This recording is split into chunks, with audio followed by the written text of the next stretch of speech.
Amelía and This is Satya, and you're listening to Love, Sex, and the Hidden Agenda. Our podcast was created with the sole intention to release toxic shame, illuminate our shadow nature, and expose the mysterious entities that feed off our most precious life force, our sexual energy.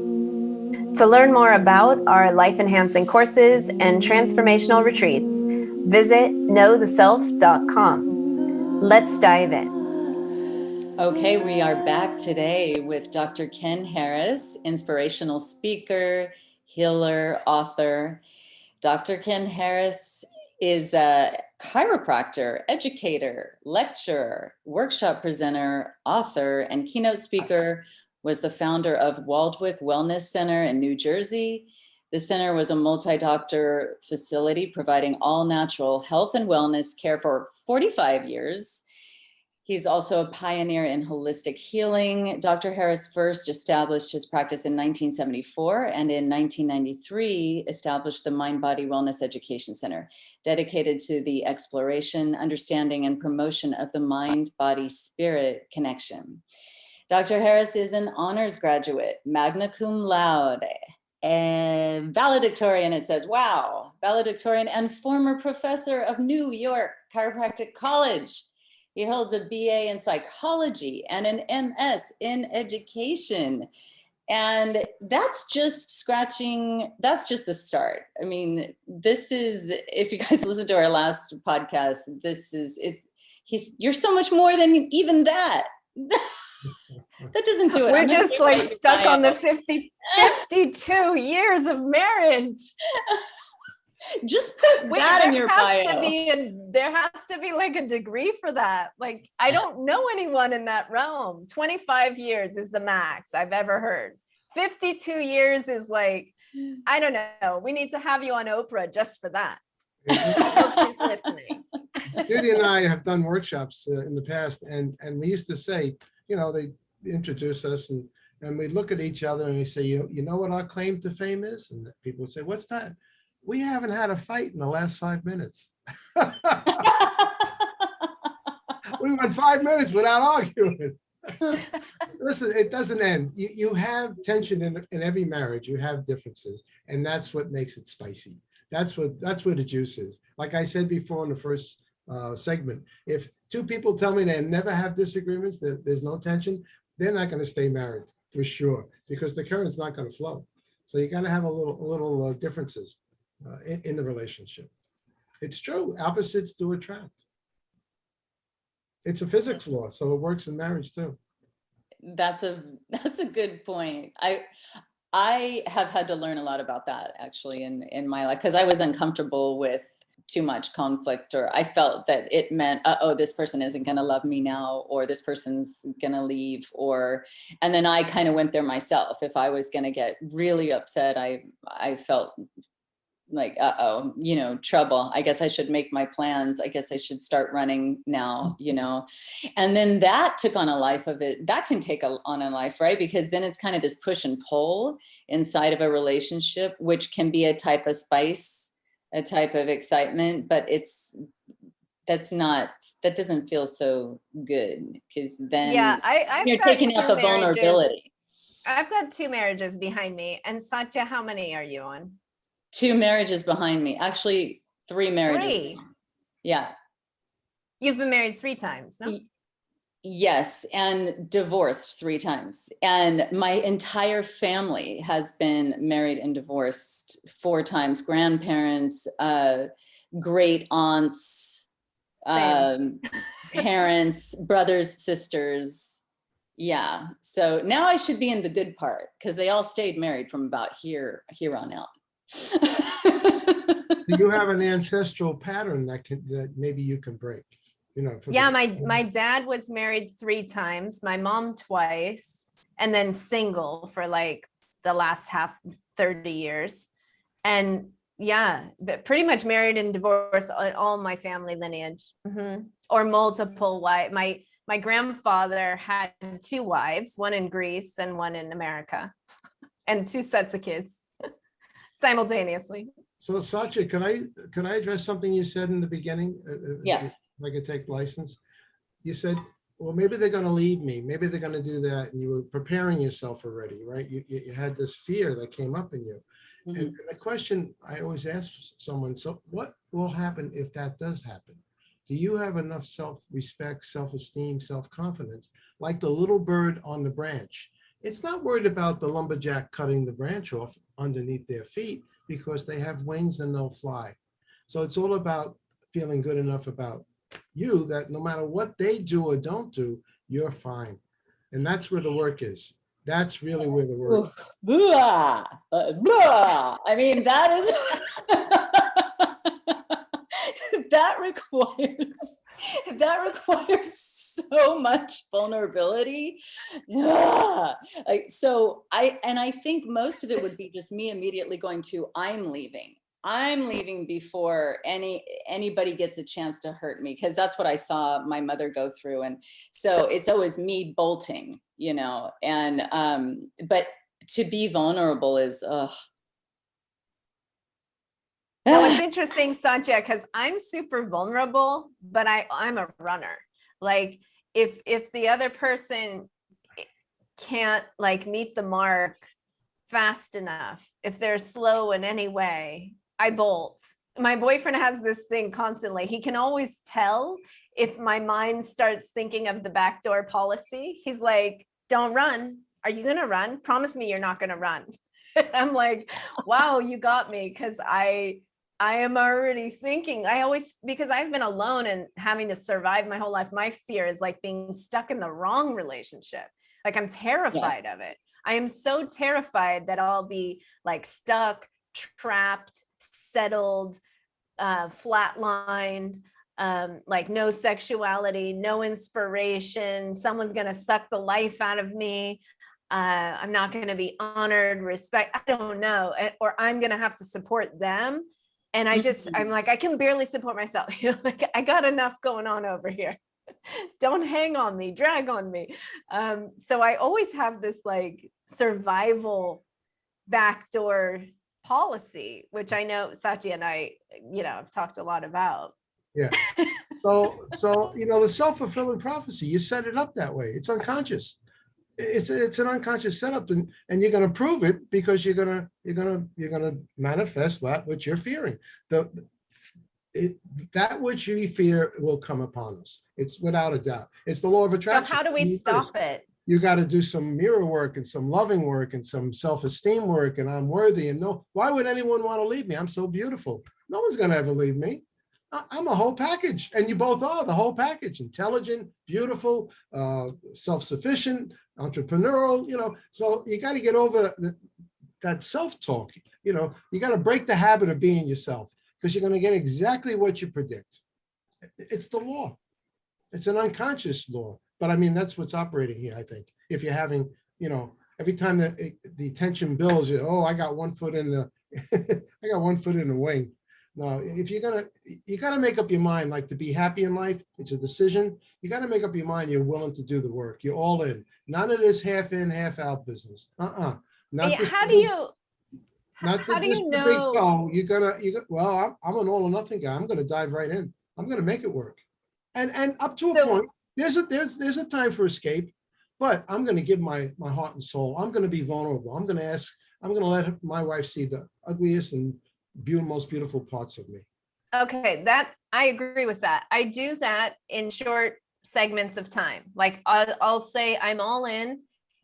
I do this, I tell myself, and I often tell my partner, I'm all in for 3 months, or I'm all in for 6 months.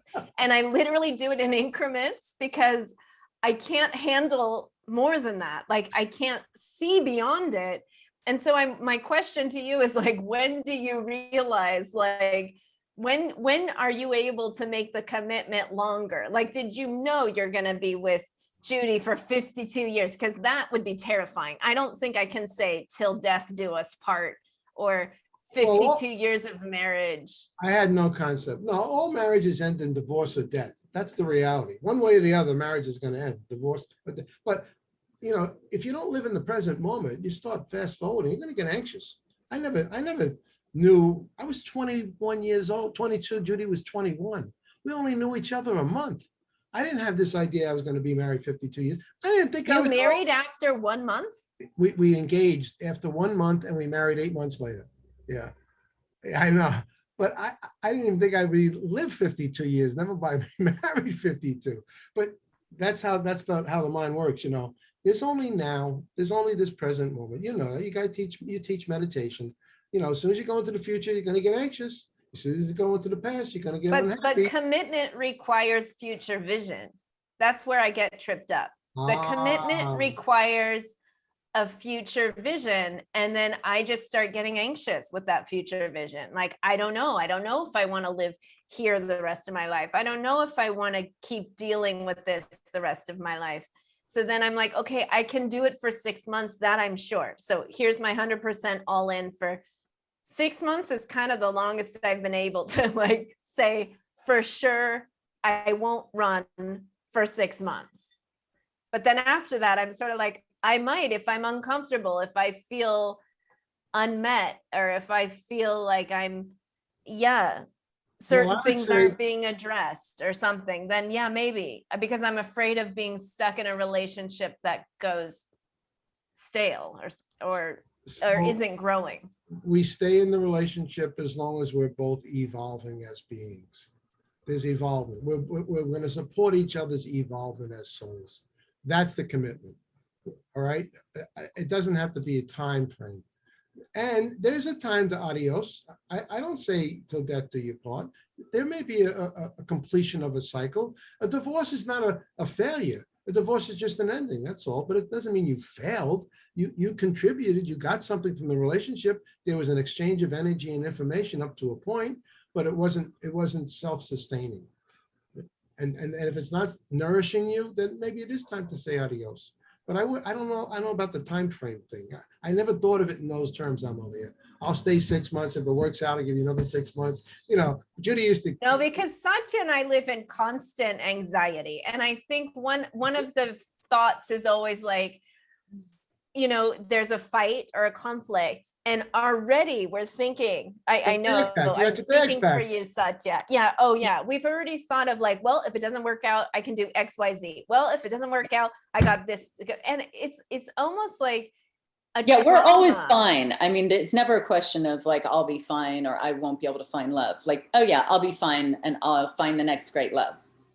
But still, go ahead. You're addicted to the high of that next great love, you know. I mean, you know, that's what we need to hear. Tell us more. No, that's an addiction. And just like, you know, bigger, better, best, never let it rest kind of thing. You know, the finest wine in life is saved for last. Judy and I are having the most beautiful time in our lives now. We did the work, you know, and so now we're just savoring whatever we have. As far as the sex is concerned, it's not the quantity at this point, but the quality. It's fine wine.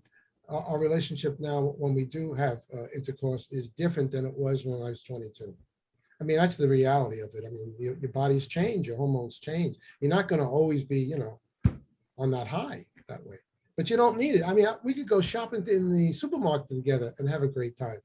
You know, walking down the supermarket together, or we walk every day together, by the way. Every day we take a walk together, and that's where we do our talking in the morning. You know, a lot of couples don't even speak to each other all day long. I don't know what the percentage of conversation is, but it's very low the longer you're with someone, the less you're talking to them. So we do that in the morning. That we set it out, you know, the 2-3 mile walk where we have our conversations. And then we go about our business. Then we come back in the evening for dinner and so on. And I have my world and she has her world. I have a very, you know, active world with my work, but I still have time with her. You know, I make time.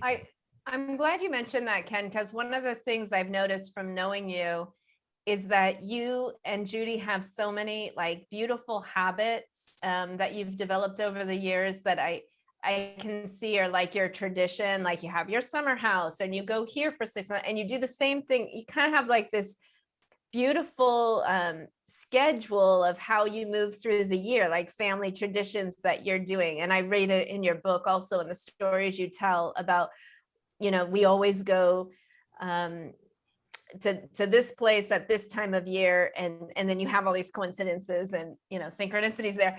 But did you develop that with her? Did you adopt that? Like, is that something you think is what keeps you together? Well, it doesn't keep us together, but certainly nurtures the relationship. Judy loves the ocean. I'm okay with the ocean, but I accommodate. I'll go to the beach because that's what she loves, but I love the mountains and she'll accommodate me in the mountains. So there's the compromise. But we go to a lot of different places, not the same places. We have about a half a dozen places that we go back to, and we always meet new people. So it's never old and stale. It's always new for me. It's exciting because my attitude is I'm going to meet my friends. They just don't know that I'm their friend yet. And if you read my book, I mean, I could go into synchronicity within 10 minutes of meeting someone. It's crazy, So for me, it's not stale. It's not repetitive. It's not old. It's joyful, actually. What was that word Juliet called us, the super coincider, or Oh, no? yeah. High frequency coinciders. Yeah. Yeah. Ken's a super high frequency coincider. He has synchronicities all day long that make your mind spin. Like he's constantly texting me or calling me going, listen to this one. And they're all mind blowing. And they don't I'm excited with the most recent one as I am from the other ones. It never gets stale for me. I mean, it's exciting. I find it I actually find it joyful, and it keeps me young. Yeah, it's like being in touch with the jet stream in the ocean or something. But wait, what's that stream? There's, and you get in it and it takes you like to Australia. It was in Finding Nemo. It's like being tapped into that all the time.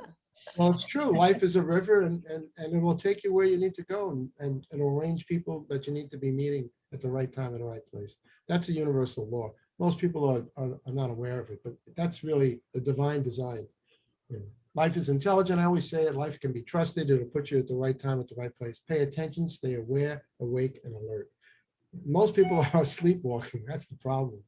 They're living here inside their own little head. And the self-talk. Oh God, if you heard the conversations, no wonder the world is crazy, because people are beating themselves up 24/7. That critic. We all had that critic. You got to tame those bugaboo voices of yours. Always judging, always looking, the ego always wants to compare. The soul could care less. The ego is always afraid, someone's going to find out this about me. We should be transparent in life. You're free. You don't have to hide anything. People will be more willing to get naked physically than they would to be get naked emotionally. That's so true. One of my teachers called her practice Naked Souls. Ooh, I loved it because when we do raise to that frequency, we see everything there. Everything is transparent when we're in that sort of fifth dimensional love. And we wanted to talk with you about that too. Like what's beyond the sex? Like what is that glue that keeps relationships together, that transcendental love you were talking about, that at our most natural state that you feel is, I don't know, sort of holding us, or holding your marriage together, or something that, like, the way I see it is the world's lacking so much love because so many of us come from broken families. And I don't know if you also came from a dysfunctional family, Ken, or if this was like natural for you to be in a 52-year marriage. It kind of, yeah. Go ahead. My mother and father had their battles. They were married 57 years, but they were black and white. They were definitely opposites, but there was core love there. I mean, there was a depth of love, and I was blessed. I mean, my mother was Irish Catholic. She had a heart of gold.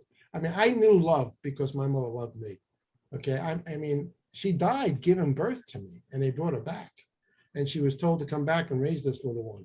So I had a taste of unconditional love from my mother, not from my dad. He was damaged from the war and so on and so forth. But the problem is most people don't know what unconditional love is. Most of our love is conditional. You do this, I'll love you. You do that, I'm not going to love you so much. And then the judgment again. So I guess the key is to learn to love yourself unconditionally. I guess that's where I'm at in my life now. I have learned to love myself unconditionally with all my light, my good, my bad, my ugly. And therefore I can give it to Judy. She can't say or do anything that upsets me anymore. I mean, I don't get upset. It's crazy, but it's almost I get giddy. It's all okay. Whatever you want to do, I'm accommodating. It doesn't matter for me for the most part. We don't have any battles anymore. We had battles, believe me.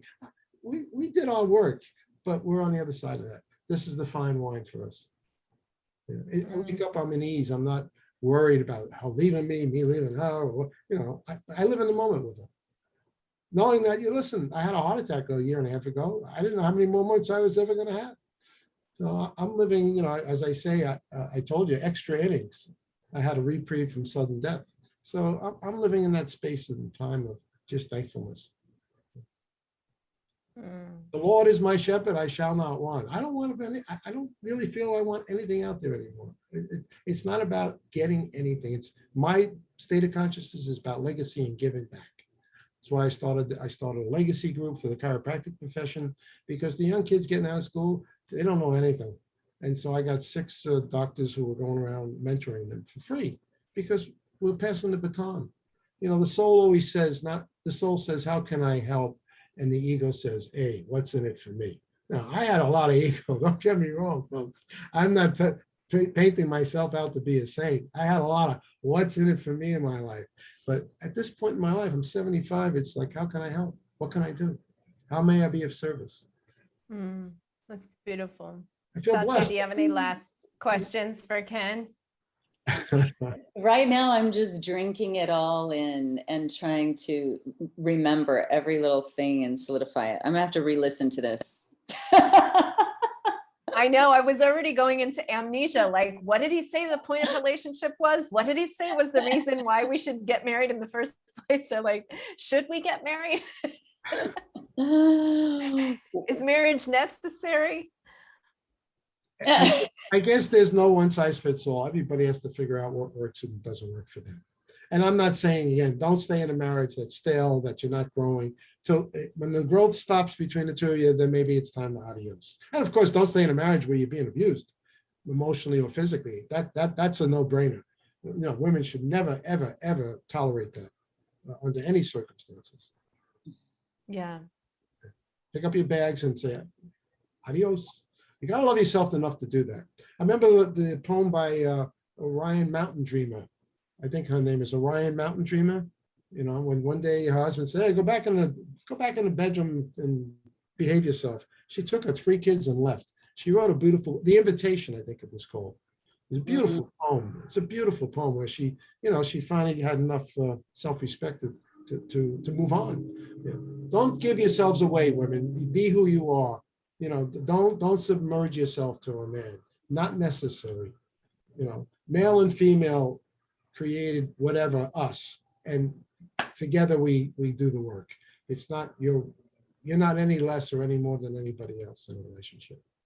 Yeah, I see. Thank you for saying that. But I see this oscillation between the women I know. I have women that stay in relationships far longer than they need to, like they're being abused, there's something critically off, wrong, and it has been for years, but because of the kids, they, stick it out. And I think it's from some core belief that they, have to stay married for some reason or for the kids. And so I have a group of women like that. And then I have another group of women that are in and out of relationships all the time because the men are they lack capacity. They can never be met.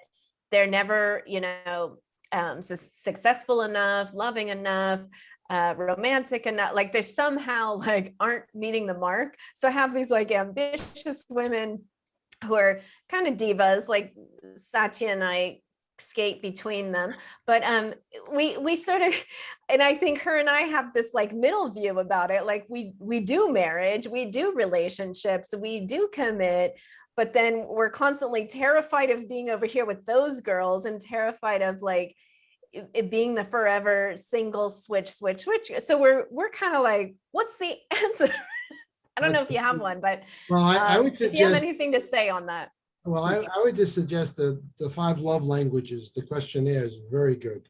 You're both familiar with the 5 love languages? Yes. Figure out what love, how you perceive love to be. I mean, Judy is acts of service. So if I vacuum or I go shopping to the store, I take out the garbage. That's an act of service. That means I love her. I'm a touch and tell guy. I got to hear it. She's got to say to me in the morning, good morning, Ken. She comes and pats my head now. She says, good morning, honey. I love you. You know, she says she didn't need that, but I did. I needed to hear it and feel it. And she needed acts of service. So we know that. So we give it to each other now. You know, Oh, that is so nice. yeah. Yeah, So I mean, if you can figure it out, and most people can, but then they ask it from the other person just doesn't give it to them. So I think you both have to give that to each other, because I'm sure you weren't naturally an acts of service person, were you? Or were you? Well, not, no, I thought she was here to serve. Right? So Hey, yeah, I mean, I came from the old school, another generation, So it's, but once you identify how you perceive love, then that helps. It helps the relationship, because then you can give it. She would never think of doing that unless I told her. She, and I'm always touching her. I'm giving her what I want. And for some reason, every time she's sitting down eating, sometimes I come over and I want to pat her, and she says, "Don't touch me while I'm eating." I can't help myself, because it's just my way of expressing my love for her. But to her, you're bothering me. You don't later. We'll touch later. So identify what your love language is. And, it's hard to get to the state of not wanting anything from anybody else, that unconditional, whatever they do is okay, But I'll tell you, if you keep married, divorce, married, divorce, married, divorce, married, divorce, you're gonna get to the fourth or fifth one and say, how come the fifth one's like the other four? And then you're gonna realize it wasn't them, it was me. Because I had friends who've done that. I had friends, he said, hey, Kenny, I just got divorced the third time. And how come that third wife was like the first two? And I said, hey, Frank, he was Italian. I said, Frank, it wasn't them. It was you all along. You were Giuseppe and Connie. You were making your cream of cheese and jelly. As we talked about in the other, in case people don't know, that was the joke we used in the first section here. We make it ourselves. It's really been, it's been something to be in the mental health industry and the spiritual world and the mind, body, spirit for so many years for me. And knowing that, I always knew, okay, it's about me. And I'm always looking at myself first. And I know Amelia is the same way, very aware, very, but still, this has happened with us. Like our habit, it's a habit. We still have, so some of it I feel is a program that, I just simply saw from my parents, which is like, get into a relationship that isn't going to work anyway, and there's no chance, and go ahead and get in it. And then when things go awry, which of course they were going to, then keep going, but now I'm feeling like, I mean, I never did want to give up. I want to have that thing, and for me, a big thing was my last relationship. I think I realized, like, I really felt so unloved by certain things. And then I just kind of died inside, and now I learned that person actually still loved me. And so now I see, like, in my current relationship, that I don't have to go there anymore. Like, this person, like, I am loved. And so what you said, you have to think that you are, you have to know that you're worth it, and that you really are lovable, and why on earth would anyone want to leave you? And, all this, like, knowing that is so helpful for the other person too, and you. And even with my boyfriend, or even my ex-husband, when there was a problem, and he would immediately go to, oh, I'm not good enough, or, oh, she doesn't. And then that would make my life so hard, because then I couldn't even when I was trying to love him, he could not see it no matter what. And so now I feel like that I really have learned that. I mean, like you said, you did the work with her and with your wife, and now you guys get the fine wine. And I think it's possible to do the work with other people. And now I'm hoping this is the fine wine. I mean, I know we still, have our fights and we move through them, but I'm thinking, fine wine time. Well, in the legal system, they say the case is won when they pick the jury. they interview the jurors. And that's really where the case is won, because they'll know how they're going to vote going forward with the trial. So I would say to you, my recommendation would be keep asking yourself why you keep picking the same people when you know it's a setup that you're going to fail. There's a part of you unconsciously is picking the wrong partners. And they say that we pick a partner. This is Harville Hendrix. You know, he wrote the book, Getting the Love You Want and Keeping the Love You Got. Those were the two books he wrote. He had 3 so-called failed marriages. In the imago therapy model, you will pick a person who represents the wound you had with one of your parents in childhood, the primary childhood wound that we all have. And then you're going to pick someone with the hope that you're going to get a second chance to heal it with this new person. That's the setup. And the only way you can cure that is to give it to yourself. This is what Hendricks teaches. Give that which you're looking to get from the other person to yourself. Because you're always going to pick someone unconsciously. It has nothing to do with physicality. It's the unconscious wound of the primary wound you had with one of your parents. And the second marriage is usually the second. Let's say you had issues with your dad. You'll pick the first marriage to try to heal that. And then maybe you had issues with your mother. The second marriage, you'll pick someone who represents that. These are archetypes. These people that we're relating to are really our childhood wounds with the hope we're going to get a second chance. And you really don't. You got to give it to yourself. If we're going to end this on anything, whatever you want from the other, learn to give it to yourself. And then you're free. Then you're free. Oh, Ken, this has been such a blessing. We're going to have you back because obviously we're not even done. We're just scratching the surface. And this is our second episode with Ken. So if you guys just heard this one, go back and listen to the last one. And we're definitely... You're on our board of advisors now. Yes. They say 2 years. They say the worst vice is advice. So I don't know that I'll be giving any advice, because you can't, when you tell someone else what they should or shouldn't be doing, which I just did, you know, everybody's got to figure this out for themselves in the end. You know, there's no one size fits all. We're all unique beings, but there are principles here. There are certain underlying principles in relationship. And the primary relationship you have is with self, soul to persona. That's the primary. When you heal that, you're going to have something going horizontally this way, but you got to do the work here. It's a vertical alignment, and then you can have horizontal relationships. So the relationship, the one you are, the one who dwells within you. And it's really best to do that in relationship, to love yourself while you're in a relationship, is being in relationship heals these things. Yes. Not necessarily just, okay, I'll be alone forever. Well, of course, then you're perfect. Then you're great. Yeah, that's easy.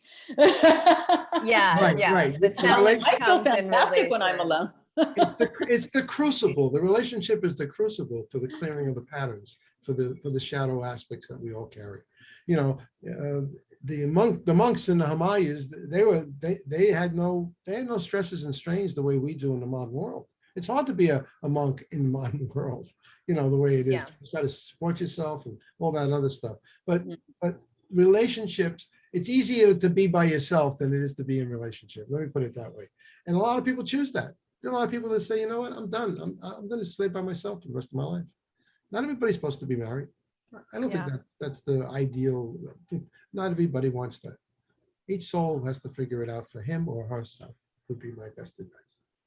Yeah, and Ken, thank you, because we don't all have 52 years to figure it out. So hopefully what we're learning from Ken will speed up our process and give us the fast track to the fine wine of relationships. So thank you so much for being with us again, and hope to have you back soon. Well, it was my joy, and I'm thankful that you invited me in the first place. Yeah. Thank you, Ken. And you guys, to learn more about Ken, go to drkenharris.com, all spelled out, and we'll put that link in the show notes. Okay, take care.